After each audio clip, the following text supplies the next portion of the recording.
when I have a WooCommerce website where I build products and I'm building all the single product page and everything is great. But what happens is when I want to make a custom grid, for example, if I'm using Jetengine, and some of the products would be displaying an add to cart and some of them would be a custom button that I will be displaying. So I want to change that and make sure that everything would be the same thing and it would be add to cart and without any confusion for the customer on its end. So enough explanation, let's dive right into the tutorial and I'll be showing you exactly what I mean. So sometimes when I'm having this Elementor grid, I have everything add to cart, and everything is great. But what happens is if I add, or for example, I do this t-shirt with logo and I go back to my products and let's find this t-shirt with logo and let's edit it. And let's say I want to make it an affiliate or change this from the product data from simple product to external or affiliate. Now let's do something like this. For example, let's take this URL of WooCommerce and let's paste it right over here and let's update the product and let's see what happens right now. So let's go back to our Elementor grid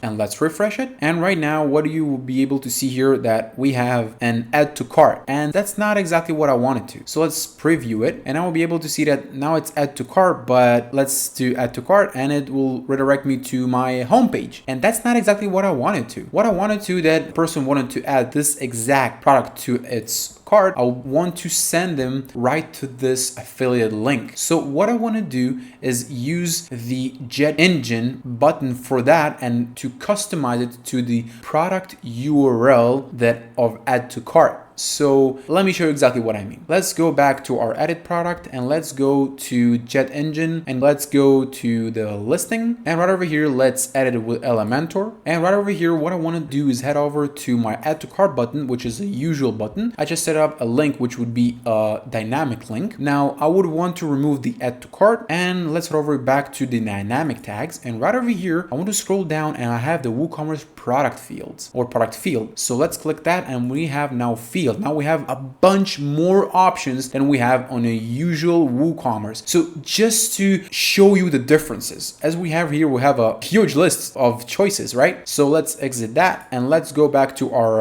over here we have a WooCommerce add to cart, and that is the only option that we have by dynamic tags. So as you might be able to see here, that's a very big value by Jetengine. So by the way, if you want to use or have your own license of Jetengine, I'll be leaving a link to that down in the description of this video. So let's click the WooCommerce product field, and right over here let's scroll to the bottom and now we'll be able to have add to cart URL. So let's choose that and exit out of it and let's hit update. So now what we do here, let's go to Elementor grid, let's refresh it, and now what we'll be able to see, it will still act like it would add the product to the cart if it's a usual product that I'm selling on my store. But if I'll go back over here and I want to add to cart the t-shirt logo, when I click it, it will redirect me to my affiliate link. So let's see that right now. Let's add this single one and you'll be able to see here that it added the product to the cart. But when I click the t-shirt with logo, what will happen is it will redirect me to my affiliate link. So let's see that right now in action. I click it and it will redirect me to the woocommerce.com. So yeah,